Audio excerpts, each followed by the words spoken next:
박근혜는 자신이 파면될 것이라고 전혀 예상을 못한 모양입니다. 끝까지 환상 속에 그대로 살았던 박근혜입니다. 이 망극한 상황을 김영호 더불어민주당 의원이 진행하는 더불어민주당 서울시당 팟캐스트 서당K에서 다루었습니다. 김홍걸 국민통합위원장도 나와서 거들었네요. 들어보시죠. 박근혜 전 대통령이 입장을 표명하진 않았죠, 현재까지? 이거 뭐 끝까지 무책임한 거죠. 네. 근데 왜 청와대 관저에는 왜 지금까지 있어? 그렇지, 이제. 그러니까 짐을 못 싸서. 그쪽에서 네. 뭐 보안 시설이라고 하면서 네. 이 근처에도 못 오게 했는데 그러면 보안 시설에 민간인이 무허가로 무단 점거하고 있으면 그거는 강제 퇴거시켜야죠. 아마 제가 보기에는 본인이 탄핵이 되지 않을 거라고 생각하고 그렇죠. 네. 준비를 하나도 안 하고 있었다고 보는데 그쪽 보좌진에게 하고 싶은 얘기는 이제는 대통령도 아니고 일반인인 사람의 지시를 받아가지고 어떤 증거를 인멸한다든가 이런 행위를 하면은 그거는 엄히 처벌받는 거니까 그 점을 잊지 말라고 얘기하고 싶네요. 예, 저도 뭐 청와대 근무해 봤습니다만 우리 김홍걸 박사님 말씀에 전적으로 동의하는데요. 보통 이런 경우는 청와대 정도 되면 두 가지 시나리오를 가지고 준비를 합니다. 네. 첫 번째 탄핵이 인용됐을 때, 두 번째 기각됐을 때. 그러면 당연히 두 가지 시나리오를 갖고 준비를 했어야 되는데 그러면 인용이 됐으면 바로 즉각적으로 청와대를 퇴소하고 네. 이렇게 이제 바로 됐어야 되는데 우리 김홍걸 박사님 말씀처럼 전혀 이제 그 인용될 거라고는 생각하지 않은 거죠. 그러니까 이거 자체가 아무튼 뭔가 좀 처음부터 잘못됐고 깔끔하지 못하고. 그렇다면 정말 심각한. 예, 심각한 거죠. 눈과 귀가 완전히 막혀 있다는 건데. 그렇습니다. 네. 그 촛불의 감성을 들었어도 그래도 이거 탄핵 될 수 있다라고 분명히 생각했을 텐데 왜 어떤 데서 그런 자신감이 나왔을까요? 글쎄요. 그러니까 눈과 귀가 막힌 것 같아요. 판단력이 정상인 사람이라면 네. 최순실이 대통령 노릇을 대신하도록 그냥 그렇게 뒀겠습니까? 그러니까 얼마 전에 그런 보도 났잖아요. 최순실이 업무 보느라고 바빠서 잠을 뭐 2-3시간밖에 못 잤다고. 근데 정작 대통령이었던 사람은 출근도 안 하고 관저에서 편히 쉰 날이 많거든요. 그러니까 이게 과연 누가 진짜 대통령이었는지 그것도 참 의심스럽고 정말 기상천외한 상황인 거죠. 아니, 그러니까 웬만한 걸 이렇게 다 정리해놓으면 비서진들이 나중에 그 큰 짐들은 이렇게 옮기잖아요. 근데 뭐 이렇게 사실 증거 은폐하려고 오래 머무르는 거 아니에요, 혹시? 이거 뭐 어디 옮길 거처가 없는 것도 아니고 이거는 상징적으로라도 곧바로 나가야 되는 겁니다. 네. 이게 무슨 그럼요. 입장도 바로 표명을 해야지. 하다못해 일반 서민들 전세 빼줄 때도 그냥 바로 그날 사인하면 바로 그날 방 빼는데 이거는 뭐 그 예의가 아니죠. 기본적인 예의도 아니고 국민에 대한 예의도 아니고. 네. 심지어는 뭔가 더 촉발시키기 위한 의도가 아닌가 이렇게 나쁘게 생각할 수도 있어요. 네, 그래서 깔끔하게 이건 처리하는 게 맞습니다. 근데 참 나오는 것도 문제네요. 국민들 다 지켜보는데 나오기도 그렇고 그렇다고 야반도주 하듯이 몰래 밤늦게 나오기도 그렇고. 밤에 나오면 됩니다. 밤에. 하여튼 박 전 대통령이 이제 행보와 거치가 많은 관심 사항이 되고 있는데요. 이제 먼저 검찰의 수사가 어떻게 진행될지 궁금합니다. 지금 박주민 의원님이 자리를 떠서 우리 김홍걸 박사님은 우리 검찰의 수사가 어떻게 진행될 거라고 예상하세요? 저는 뭐 이게 희망사항일 수도 있지만 특검이 워낙 잘하지 않았습니까? 네. 근데 검찰이 뭐 잘 아시다시피 죽은 권력 물어뜯는 데는 선수들이라 예.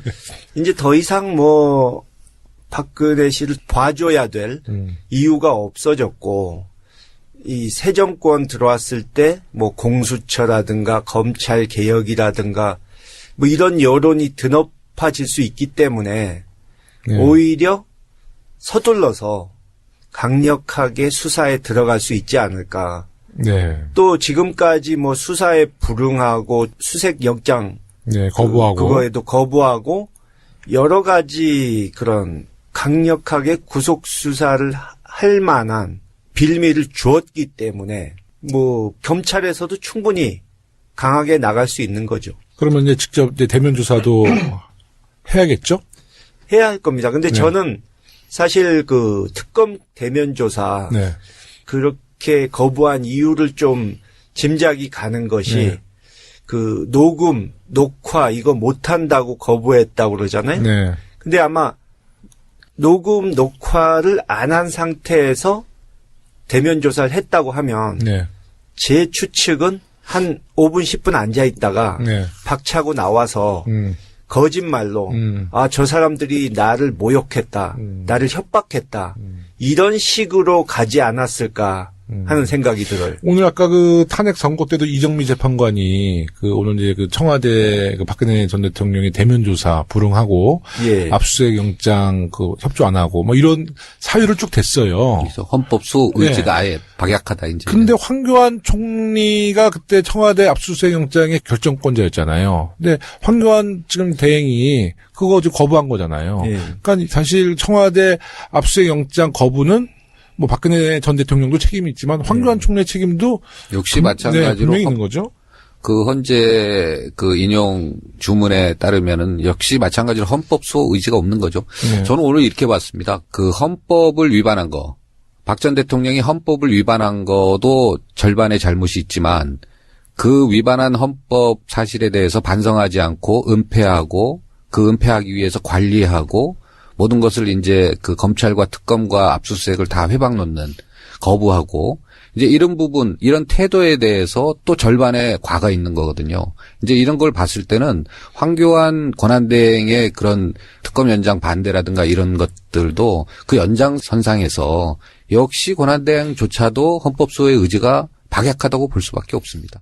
우리 국회에서의 말씀이라 하더라도 사실에 근거해서 정확하게 말씀하셔야지 이 방송을 젊은 내가 사람도 책임져요. 보고 국민들도 보고 있습니다.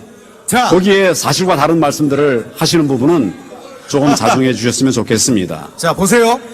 개표 조작은 있을 수도 없고 있어서도 안 되는 거예요. 있을 수도 없고 김홍걸 박사님 말씀처럼 전혀 이제 그 인용될 거라고는 생각하지 않은 거죠. 그러니까 이거 자체가 아무튼 뭔가 좀 처음부터 잘못됐고 깔끔하지 못하고 그렇다면 정말 심각한 예, 심각한 거죠. 눈과 귀가 완전히 막혀 있다는 건데. 그렇습니다. 네. 그 촛불의 감성을 들었어도 그래도 이거 탄핵 될 수 있다라고 분명히 생각했을 텐데 왜 어떤 데서 그런 자신감이 나왔을까요? 글쎄요. 이 그러니까 눈과 귀가 막힌 것 같아요. 판단력이 정상인 사람이라면 네. 최순실이 대통령 노릇을 대신하도록 그냥 그렇게 뒀겠습니까? 그러니까 얼마 전에 그런 보도 났잖아요. 최순실이 업무 보느라고 바빠서 잠을 뭐 2-3시간밖에 못 잤다고. 근데 정작 대통령이었던 사람은 출근도 안 하고 관저에서 편히 쉰 날이 많거든요. 그러니까 이게 과연 누가 진짜 대통령이었는지 그것도 참 의심스럽고 예, 정말 기상천외한 상황인 거죠. 아니, 그러니까 웬만한 걸 이렇게 다 정리해 놓으면 비서진들이 나중에 그 큰 짐들은 이렇게 옮기잖아요. 근데 뭐 이렇게 사실 증거 은폐하려고 오래 머무르는 거 아니에요, 혹시? 이거 뭐 어디 옮길 거처가 없는 것도 아니고 이거는 상징적으로라도 곧바로 나가야 되는 겁니다. 이게 네. 무슨 그럼요. 예, 입장도 바로 표명을 해야지. 하다못해 일반 서민들 전세 빼줄 때도 그냥 바로 그날 사인하면 바로 그날 방 빼는데 네. 이거는 뭐 그 예의가 아니죠. 기본적인 예의도 아니고 국민에 대한 예의도 아니고 네. 심지어는 뭔가 더 촉발시키기 위한 의도가 아닌가 이렇게 나쁘게 생각할 수도 있어요. 예, 그래서 깔끔하게 이건 처리하는 게 맞습니다. 근데 참 나오는 것도 문제네요. 국민들 다 지켜보는데 나오기도 그렇고 그렇다고 야반 도주 하듯이 몰래 밤늦게 나오기도 그렇고. 밤에 나오면 됩니다. 밤에. 하여튼 박 전 대통령이 이제 행보와 거치가 많은 관심 사항이 되고 있는데요. 이제 먼저 검찰의 수사가 어떻게 진행될지 궁금합니다. 지금 박주민 의원님이 자리를 떠서 우리 김홍걸 박사님은 우리 검찰의 수사가 어떻게 진행될 거라고 예상하세요? 저는 뭐 이게 희망사항일 수도 있지만 특검이 워낙 잘하지 않았습니까? 네. 근데 검찰이 뭐 잘 아시다시피 죽은 권력 물어뜯는 데는 선수들이라 예. 이제 더 이상 뭐 박근혜 씨를 봐줘야 될 이유가 없어졌고 이 새 정권 들어왔을 때 뭐 공수처라든가 검찰 개혁이라든가 뭐 이런 여론이 드높아질 수 있기 때문에 네. 오히려 서둘러서 강력하게 수사에 들어갈 수 있지 않을까. 네. 또 지금까지 뭐 수사에 불응하고 수색 영장 네, 거부하고. 그거에도 거부하고 여러 가지 그런 강력하게 구속 수사를 할 만한 빌미를 주었기 때문에 뭐 경찰에서도 충분히 강하게 나갈 수 있는 거죠. 그러면 이제 직접 이제 대면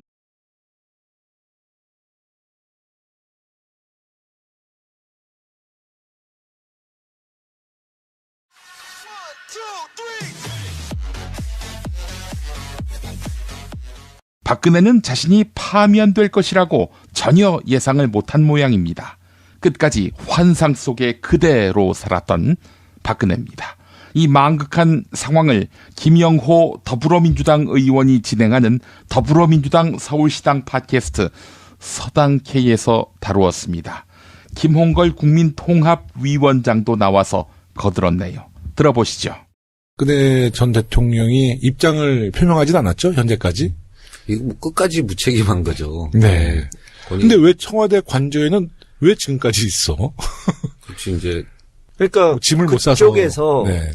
뭐 보안 시설이라고 하면서 네. 이 근처에도 못 오게 했는데 그러면 보안 시설에 민간인이 무허가로 무단 점거하고 있으면 그거는 강제 퇴거시켜야죠. 아마 제가 보기에는 본인이 탄핵이 되지 않을 거라고 생각하고 그렇죠. 네. 준비를 하나도 안 하고 있었다고 보는데 그쪽 보좌진에게 하고 싶은 얘기는 이제는 대통령도 아니고 일반인인 사람의 지시를 받아가지고 어떤 증거를 인멸한다든가 이런 행위를 하면은 그거는 엄히 처벌받는 거니까 그 점을 잊지 말라고 얘기하고 싶네요. 예, 저도 뭐 청와대 근무해 봤습니다만 우리 저 김홍걸 박사님 말씀에 전적으로 동의하는데요. 보통 이런 경우는 청와대 정도 되면 두 가지 시나리오를 가지고 준비를 합니다. 네. 첫 번째 탄핵이 인용됐을 때, 두 번째 기각됐을 때. 그러면 당연히 두 가지 시나리오를 갖고 준비를 했어야 되는데 그러면 인용이 됐으면 바로 즉각적으로 청와대를 네. 퇴소하고 네. 예, 이렇게 이제 바로 됐어야 되는데 우리